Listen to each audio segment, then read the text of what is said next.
Welcome to the briefing for Ecotrophelia 2025. So I'm Robin, I'm the Education and Careers Coordinator at IFST. Thanks so much to everyone for joining today. We've got people from different universities and institutions across the UK. Before I introduce the speakers and what the session is about today, I wanted to give you a brief explanation of what the competition is to anyone new to Ecotrophelia. So Ecotrophelia is a Dragon's Den style competition that challenges student teams to create a new eco-innovative food product. Teams have to develop this product whilst thinking about all aspects of product development, such as food safety, HACCP, marketing, and packaging. It's a fantastic opportunity for your students to learn about what it takes to create a new commercially viable food product, learn more about the sector, and also boost their career profile. So the UK competition is organised by IFST and Campden BRI, and medals are awarded in the bronze, silver and gold category, and the gold medal winners go on to represent the UK in the European finals. And the European finals, just by coincidence, are actually this weekend. So they're at this weekend in Paris at Cial, and the UK is represented by Team Boozy Balls, who won the UK competition from the University of Surrey, and their product is an alcoholic boba or kind of bubble tea product made from food waste, and the food waste comes from the juicing industry, and it's designed to be used as part of cocktails and as an ice cream topping. So we also have a website. You can find a lot of information about Ecotrophelia on. This is at www.ifst.org/Ecotrophelia, or if you Google Ecotrophelia UK, you'll be able to find the site. It contains information like judging criteria, information about the dragons, and tips. But on to today's session. So first off, we've got what is Ecotrophelia and how to enter the 2025 competition, which is from Bertrand from Campden BRI, who I'm sure most of you know very well. Then we're going to go to Donna Empson from Nottingham Trent University on how to coordinate and motivate teams, how to incorporate the competition as part of your course, what they're doing at Nottingham Trent to kind of maximise interest amongst their students. Then we've got a student's perspective from Team NoDoh. So Team NoDoh were silver in the UK competition this year, and we've got the team join us to explain kind of how they found the competition and a bit of background from their perspective, and then a Q&A session at the end. And this is a very informal chat for you guys to ask your questions about the 2025 competition after that. So I'll stop talking and I'll hand over to Bertrand. Right. So, Robin, thank you very much for the introduction and your little video here, which brought things to life in terms of showing the students coming up with some new fantastic, great ideas based on eco-innovation. Just to remind you that, as Robin said, it's a joint competition organized jointly by Campden BRI and IFST. So the organization committee for 2025 is Robin on the IFST side, and then Joe and me on the Campden side. Just to give you a bit of perspective, we started a competition back in 2013, and we've now had over 22 universities involved over the years, and well over 500 students. So it will be our 13th year that we have that competition. And we've been very fortunate as well to get great industry sponsors supporting the competition. You see the list of universities there, and we always look for new universities. And I know next year we're hoping to get some new universities added to that list. So very, very excited. Our track record in Europe has been good. We've had the bronze back in 2016. We've had the silver back in 2017. So we're hoping to. We also had the special marketing prize back in 2021. But we're hoping to get the gold this year. So the Boozy Balls have there's great expectations that we will get the gold at Cial in October. I mentioned the support from industry, and it's been really phenomenal right from the start. this year's the 2024 competition was hosted by Nestle in York. But as you can see here, all these companies provide some financial support to run the competition and also fund the cash prizes. And they having these people on the jury as the judges has been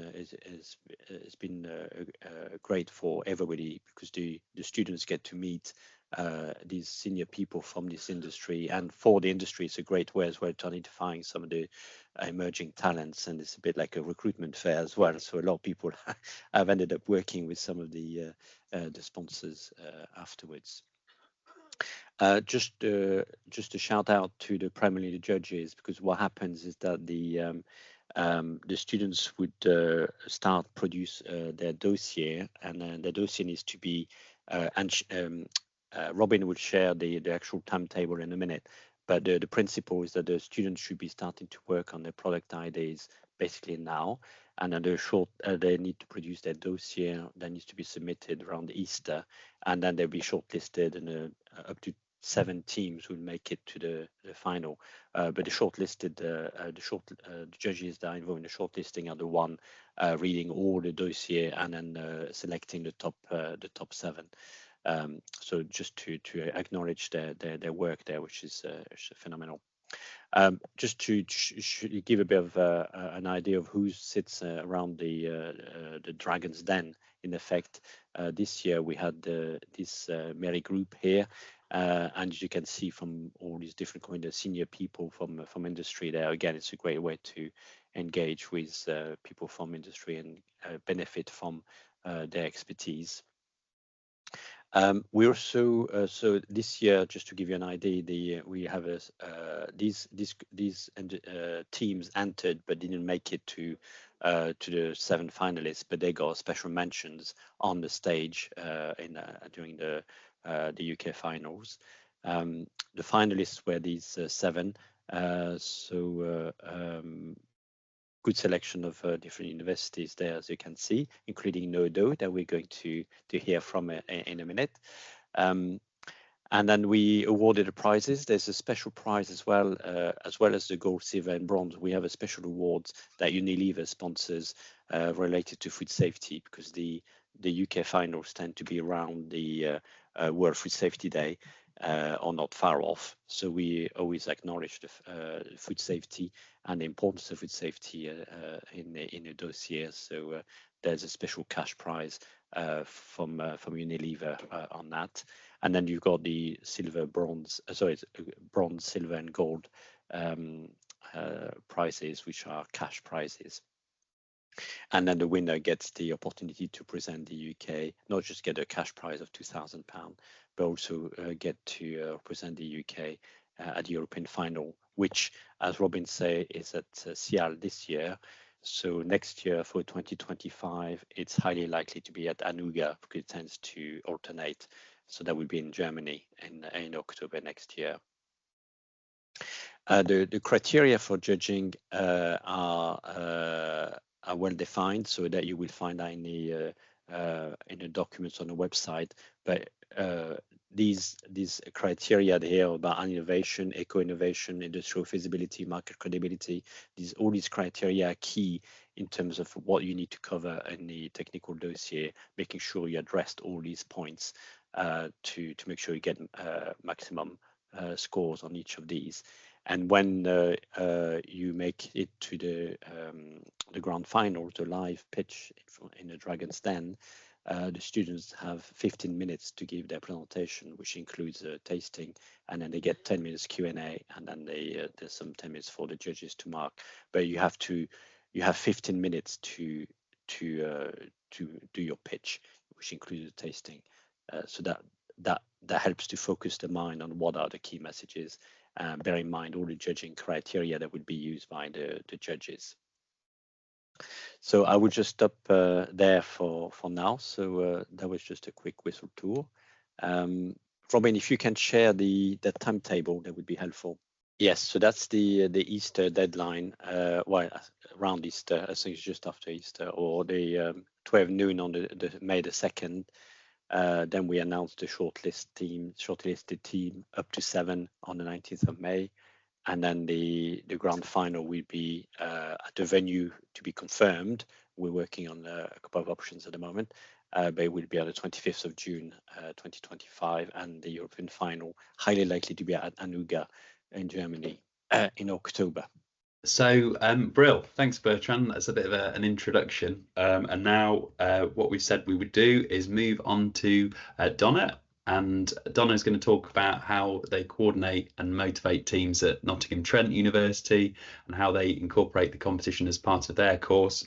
I know there's a lot of people on this call that are incorporating it into their courses and have different strategies for this. So I guess it'd be great to cover that in the Q&A session, but I'll pass over to Donna. Right. Okay. Yes. So I'm Donna Empson. Some of you on the call may know me. I am responsible at NTU, Nottingham Trent University. I'm a lecturer there, and I'm responsible for several modules now on the course, on the Bachelor of Science, Food Science and Technology course. My speciality is product development and product innovation, hence I tend to lead the Ecotrophelia project. Product innovation is a level 6 module, so it's the students are in their final year. And what the module tends to do is pick up from a level 4 module that they do in their first year, which is the principles of product development. So in that year, we really embed the principles of product development, and they have to develop a product from concept right up to kitchen approval. So they start getting a feel for product development and what's involved. In their second year, so level 5, I've now started teaching on the sustainability module. So it really feeds in well to when they get to their final year and their product innovation module, because what that tends to do is really start embedding that sustainability and those eco-innovative ideas. So throughout the year, I'm sort of really setting them up for ready for product innovation.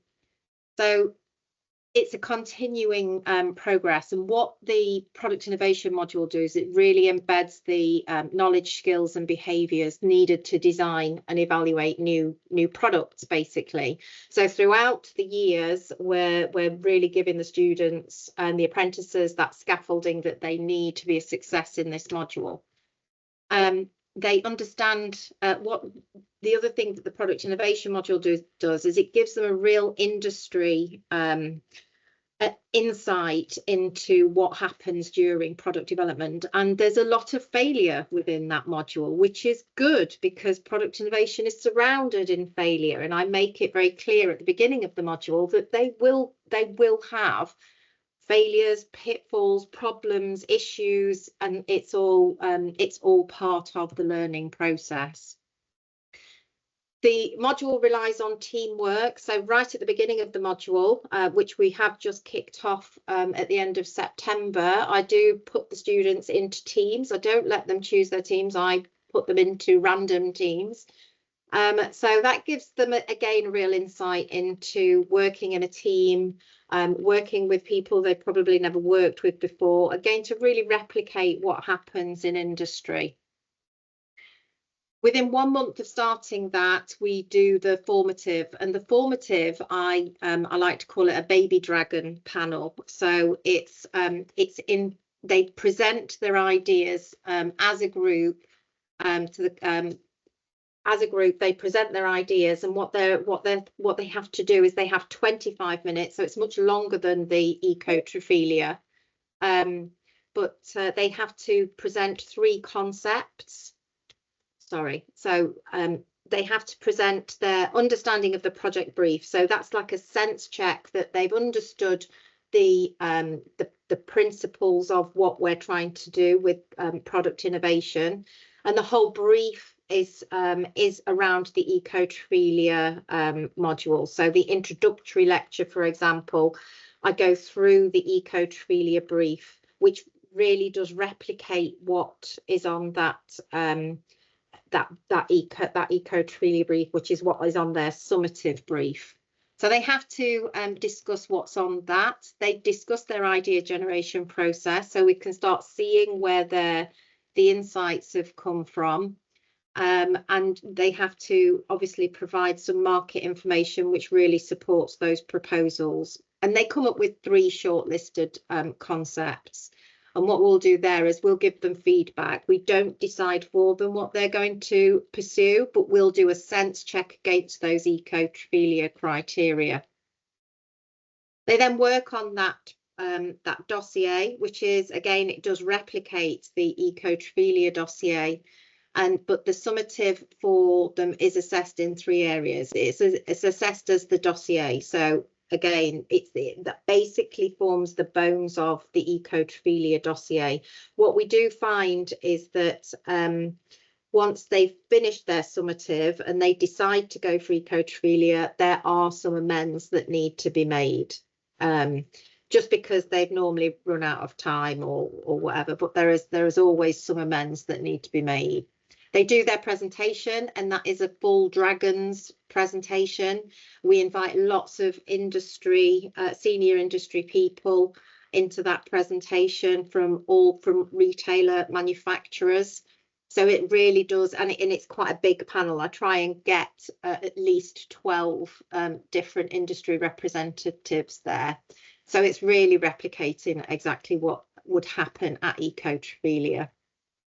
And then on top of that, a week later after their presentation, they do a reflective log, which is really important part of that summative process.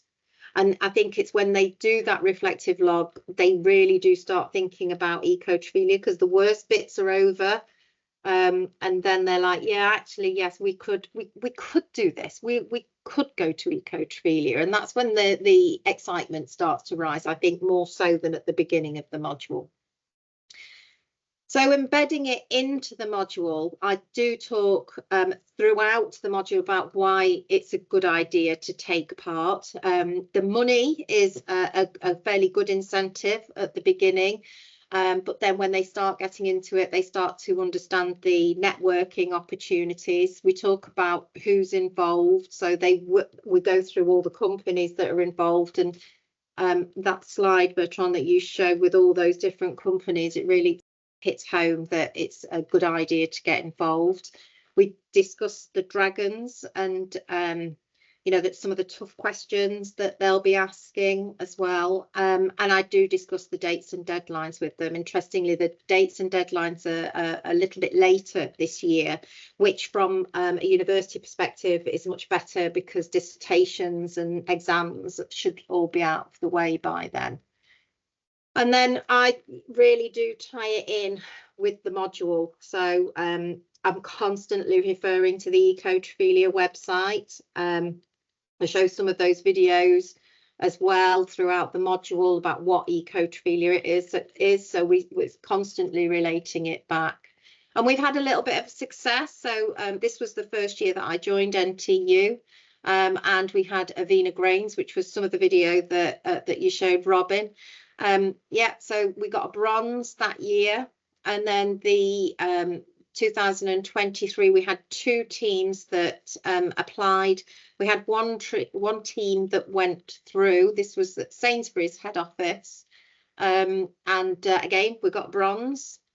And then last year, this year, sorry, we were at the Nestle head office, which was again just an excellent experience for the students. And we got another bronze with Team Marble.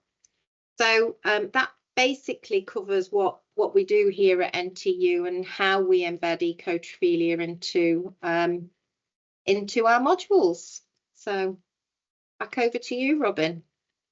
Perfect. Thank you so much. Really interesting to get that perspective, and I hope you all found that useful. If you've got any questions, feel free to start putting them in the chat, but we'll answer all those at the end. So I'm having a bit of difficulty with my camera, keeps turning off, but I'll pass over now to Team NoDoh. Thank you, Donna. And we're going to hear a bit about the students' perspective. And it's so nice to have you all here. So I'll hand over to you. Thank you very much for having us. Thank you. So yes, we are NoDoh, and we gladly came second at the last year's Ecotrophelia finals. But firstly, we came from Queen's, and my name is Sarah. Yeah, I'm Megan. And I'm Jane. So firstly, we're going to share about our experience at the competition. And so we actually heard of the competition through an IFST email that came through on the newsletter. And we were really interested because we were actually all on placement during last year. And so we were kind of interested, as it was something we could work towards in the evenings to kill some time. So we approached our lecturer, Alison, who kindly helped us the whole way through, and we met on Microsoft Teams in the evenings, and we moved forward from there. But as well, we were also the first team ever to enter from Queen's University, Belfast, so we completely went in blind and did not know what to expect, but we had a great experience nevertheless, and we learned so many skills. Okay, so our idea actually stemmed from our desire to address a real problem within the food industry, which is why we decided to utilise brewer's spent grain. We found this is usually sent to landfill or used as animal feed and given free of charge to local farmers. So we decided to speak with some local breweries in Northern Ireland, and from their personal experiences, we found this to be quite a big problem. So we wanted to address this to ensure that the valuable and abundant product BSG didn't go to waste. Yeah, so just click on it. There we go. To address the problem of brewer spent grain in the industry, we developed a ready-to-eat or ready-to-bake cookie dough. We wanted to come at our development with a sustainable development mindset, so we really carefully considered all our ingredients, our packaging, our processes. Everything was considered with sustainability in mind. As it was such a key part of Ecotrophelia and such a key part of the way the food industry is going. So we ended up with a product that was palm oil free, free from egg, soy and dairy, free from all artificial flavours, colours and preservatives, and it was also vegan. We were also able to claim a high fibre on our product due to our use of the brewer spent grain. So the development process definitely was a long process. We had many benchtop trials in our kitchen, tasting all different variations of our attempts at cookies. But finally we got there, and it was a long process of development and choosing our ingredients and our suppliers. But it was a great insight into how a product is launched from concept all the way, what is all considered the whole way through to concept to market. So we kind of just wanted to sum up our experiences with our own personal highlights. So for me, it was definitely getting to network and meet with the industry professionals. It was a great opportunity to meet with people, like we were saying earlier, from Marks and Spencer's and Nestle, Unilever, Tesco's, all those big industry experts. It was great to hear their experiences, hear their real feedback on our product, and also just to hear how they got to where they are today. It was a great experience to kind of see where a career in the food industry can take us. So I know that made us all very excited to kind of get stuck in as soon as we graduate. Yeah, and to add to Jane, my highlight was definitely getting to chat to other students from different universities on the day of the final, where when we come from Northern Ireland, we don't get to do that too often, but we also gladly got to try everyone else's food products, and they were all delicious, and that was a really great day. Yeah, so I really enjoyed getting to put together our presentation table and also just do the pitch in front of the dragons as well. We actually had to smuggle around 150, I think, cookies through our hand luggage through security just to get there from Northern Ireland. So that was quite exciting. And then we got to actually use some of the resources in Nestle to make the cookies on the day as well for the Dragon's Teeth. So really enjoyed doing that and just getting to pitch in front of them, and the whole experience was just great. So that's us. If you've got any questions, we'll be happy to take them in the Q&A panel. Fantastic. Thank you so much. A really nice presentation, and yeah, appreciate you being on the call to talk about your experience. So thanks very much. Thank you. And well done. So now we're going to move to a Q&A session, and I'm aware that a lot of people on the call have a lot of experience in the competition. So there's people here, I can recognise a few names. So it's going to be a very open Q&A session. But if you could put any in the chat, and then I can direct them to the relevant person if anyone has any questions, or maybe we could just unmute the microphones. If you just raise your hand, I think that's a better way of doing it. So Veronica from University of Surrey, I'll go to you first. Hello. So first of all, thank you so much. All of the presentations were so insightful, and thank you so much, Donna. That was a really good way to motivate students and to participate in ecotrophelia, and that's where I struggle a lot, especially final year students, because of course dissertation. And thank you so much for the overview of ecotrophelia. I remember loving your product. I don't forget. So my question is mostly a technicality, and I think it's the elephant in the room as well. I don't know if anyone will agree, because I have a lot of students, mature students, that do not have a background in food science and nutritionism. Some of them are photographers and copywriters, and they are over the age limit, and they would love to participate to ecotrophelia. Is this going to change, that you know? So the age limit as such has gone. There's now that we got that removed, I think last year or the year before, but instead they've got the organizers or the Ecotrophelia Europe rules include a paragraph which is a bit cryptic, but it says the students can't have. I would need to dig out the exact wording, but basically they can be mature, but they can't have had worked in the industry or so for a long time, because it's just it's a bit like in University Challenge, you know, when you watch the competition, and when you see a team with all the very mature people, you think, whoa, you know, this is not fair. You know, they've got life experience, as opposed to the ones that are much younger in their career.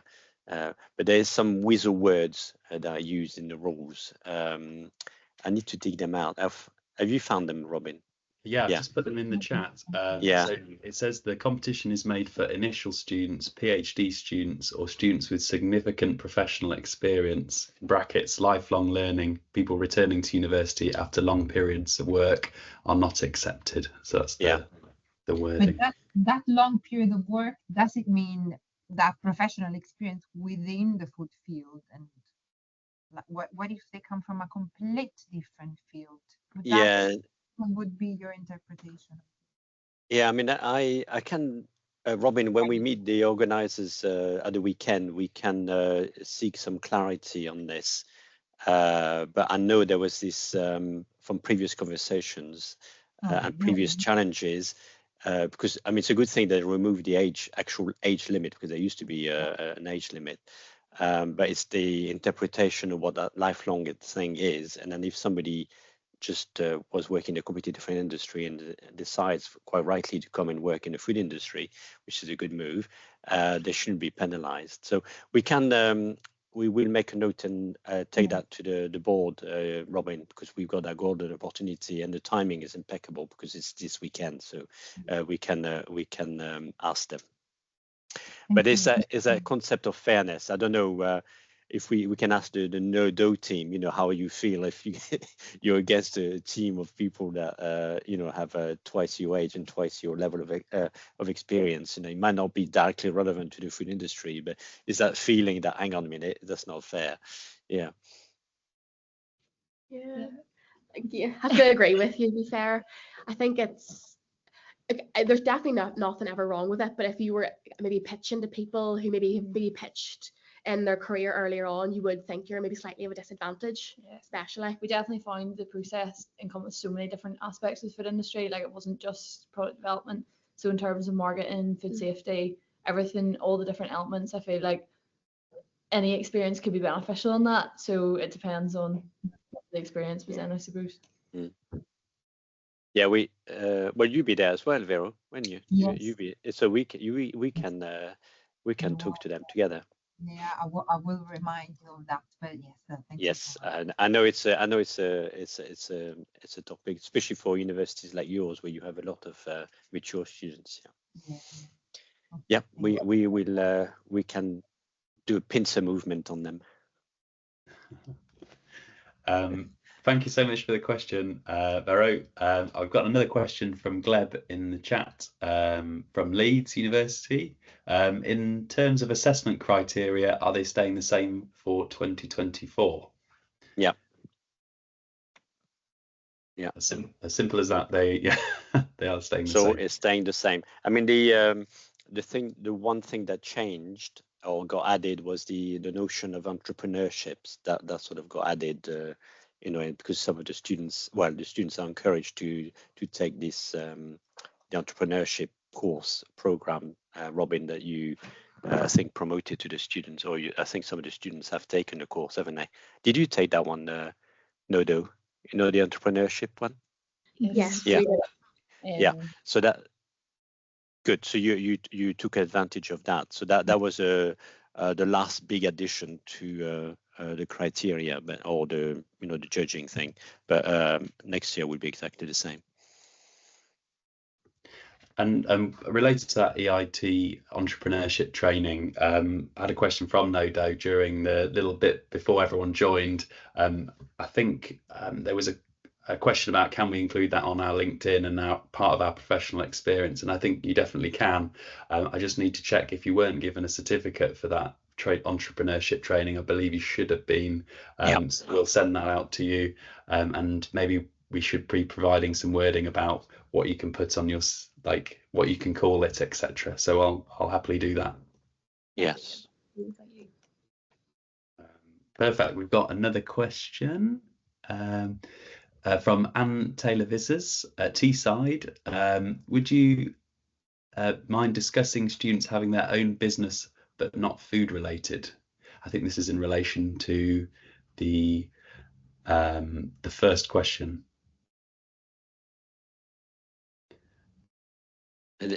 Sorry, in what way? Sorry. Or maybe Anne, if you wouldn't mind coming on the microphone just to explain that, if possible. Anne? Thank you. Hello. Yes, hi. Thank you for all the information provided. Indeed, I did wanted to contribute to Vera's question about the experience, as also I have a lot of mature students, and some of them have their own business, but not necessarily in the food area. But of course, those have experience in entrepreneurship and those kind of things, running a business from day to day and setting it up. So if Bertrand's going to talk to the organizing team anyhow, I was wondering whether he could take that along. Yep. So we Vera will be there, Robin will be there, so the three of us will be there, so we will ask that. Yeah. Thank you. Thank you, Anne. All right. Thank you, Anne. So we've got a comment from Gleb. In terms of the European stage, there was a strong focus on commercialisation. Is there any way we can support our students to help them to explore commercialisation opportunities before they are off to the European stage? So I guess this is open for discussion. Do Gleb, do you want to talk a bit more about what, because you've been to the European finals, so you've heard it yourself, haven't you?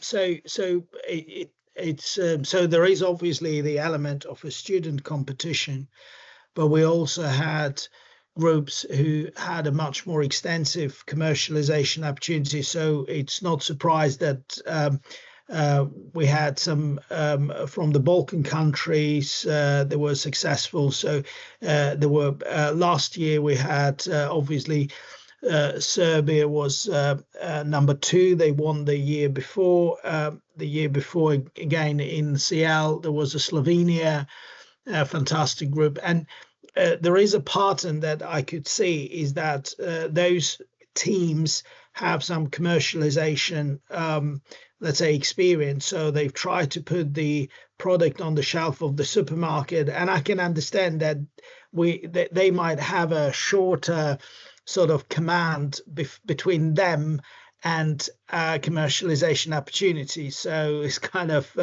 is a smaller places. So there is a definitely more chances for them to reach out to the commercial entities and help them out. So that's what I was thinking about in terms of if there is a possibility of helping out. I don't know if our partners, any like we did with Sainsbury, and we were discussing when we had this in Sainsbury's, it would be interesting to see if any of this product can be manufactured in Sainsbury's and just put on the shelf for a week in some couple of the Sainsbury Express shops, you know, like as a part of the Ecotrophelia, and it could be branded as Ecotrophelia just to have this sort of vibe that it is a commercially viable product rather than just a student idea. Yeah, yeah, it's true that some of the teams have gone one step further when, as you say, where they've actually managed to get their product listed in the and in their countries the ecosystem is slightly more supportive, and they so they've gone a bit further.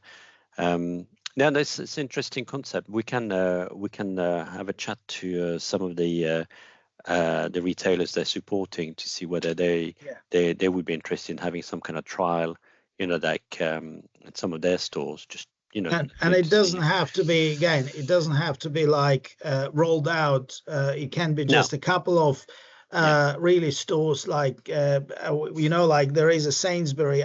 Again, this is just an example, because there is a Sainsbury's Express or whatever they call Sainsbury Local just opposite the Sainsbury head office. And if we just put there for a couple of weeks with some branding, this is Sainsbury supporting Ecotrophelia team, and so as part of the competition or something like that, so people are aware of that this is kind of experimental product or something like that, but obviously manufactured to the full safety standard, because that is facing the public. But it would be really great, because that gives them that sort of aperture, that experience that often is lacking when our teams are presenting in the European finals. Mm-hmm. Yeah, no, that's a good point. We can explore that with the especially the retailers that are supporting us, or even have a pop-up station in some of their stores if they don't want to have it on the shelf. Have a sure. Yeah. Interesting. Thanks for that. I'll just go to the next question. So from Daniel from Manchester Met, is the entrepreneurship training for all groups submitting a dossier or only for the top 7? I believe this year we implemented it on a voluntary basis, so it meant that when you submitted your dossier you didn't have to complete the training, but to attend the UK final it became compulsory. And I assume, Bertrand, it might be the same this year. Is that? I mean, as far as the IT is concerned, they're very keen to make sure as many people as possible take the training. So, we could it could be available to anybody, really. How long, NoDoh? How long did it take you to complete the whole thing? How onerous was it? Was it like a massive amount? Maybe 4, I can't remember. Yeah, there was quite a lot of aspects to it, so I think we all just kind of took it a couple of days at a time to try and get through it all, but it probably wouldn't have been more than about 8 to 10 hours or something. Yeah, I know for us, as soon as we got our initial dossier submitted, we tried to get it done even before the shortlisted teams were announced, just in case the eventuality that we were shortlisted, at least those took it off, and then we could focus on refining our dossier and stuff. So that would kind of be our advice, to get it done. Normally as soon as we submitted our dossier, and we found that to be a great help even to then build on what we were preparing for the final then. Yeah, because there were a few aspects of it that we had some questions about, and we hadn't really done it before, so we're kind of going off blank slate, so it did help us in terms of like finances and things. It was helpful. Excellent. Okay, that's good.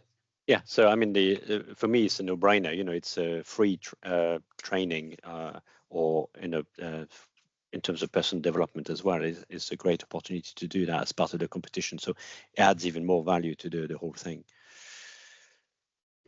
And I think, as you mentioned, it's standalone. It's a great piece of training that you can put on your CV and say that you've done. So I guess we should maybe, with our guidance, say that, kind of explain that it's a great opportunity, irrelevant to the competition, to complete it. So I think maybe we could enhance the wording on that on our yeah, site. it's one of the additional benefits. Yeah.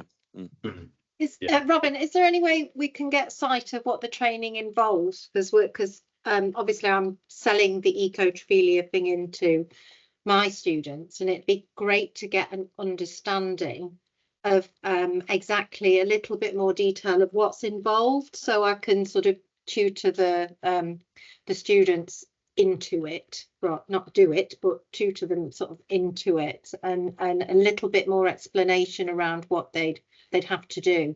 But one of the issues I had last year, but I think it'll be solved this year, is that it really did coincide with exams and things. So they were struggling to actually get it done, because obviously they're prioritising dissertations and things. But looking at the dates this year, we should have solved that issue. But yeah, just a little bit more information on that training and what exactly it is would actually be quite useful. And selling it in as, like you say, Bertrand, that, you know, it's something that you could put this on your LinkedIn and on your CV. So that would work really well. Yeah, I was just having a look. I was just popping it in the chat. That's the link to the wording that we have about it's called Inspire for Ecotrophelia. It's the name of the training. But yeah, I completely agree. It would be good to have maybe a video or something just to explain, or just short wording, because at the moment it says it's 12 hours of content, but that's not easy to sell in. Not easy to sell. No, I completely agree. And just to note as well, with that link I've sent in, I need to update the key dates of the training for the 2025 competition, which I just need to find out what they are. But that's something that needs updating. So if anyone finds anything on the site that is out of date, please do let me know, because I'm trying to keep it as up to date as possible. But yeah, I think I completely agree. The wording at the moment is a bit dry. It doesn't explain what an opportunity it is. So yeah, I've got a question from Gleb saying, do we know, or are we allowed to know where the 2025 finals will be? Well, I don't want to jinx it, because we're in the final sort of negotiation with the host. So we will let you know. It's in the UK. So that's a good. But no, it'd be a central venue. It's not too, it's be in the middle somewhere. But I can't say. I don't want to jinx it. So, but it's sure. Yeah. Just asking. Yeah. Perfect. So I don't know if anyone else has got any other questions. If you want to raise your hand to answer them, to ask them, or you can put them in the chat. But if not, I guess we can start to round up the session. Just to share with you just one last time, I'll send it around in an email after this is finished, but this is just again the timetable for the 2025 competition. Just to note, it's slightly later in the year than it was previously, so it's a couple of weeks later, which hopefully will give you more time if you are incorporating it into your MPD modules, a little bit more time. And that change of timetable was in response, responding to your demands, from the universities, to say that they needed a bit more time. So this is why we've put it later. Hopefully that it was a good move for all of you. Perfect. And then just to remind you, at www.ifst.org/ecotrophelia is where you can get most of the information. And if you want to reach out to anyone, if you want to direct a question to me, just email me at education@ifst.org, and I can, if I don't know the answer, I'm sure Bertrand will. Perfect. No more questions. I guess we'll draw the session to an end. A big thanks to Bertrand, Donna, and the team for joining today, and for everyone's questions, and good luck for the 2025 competition.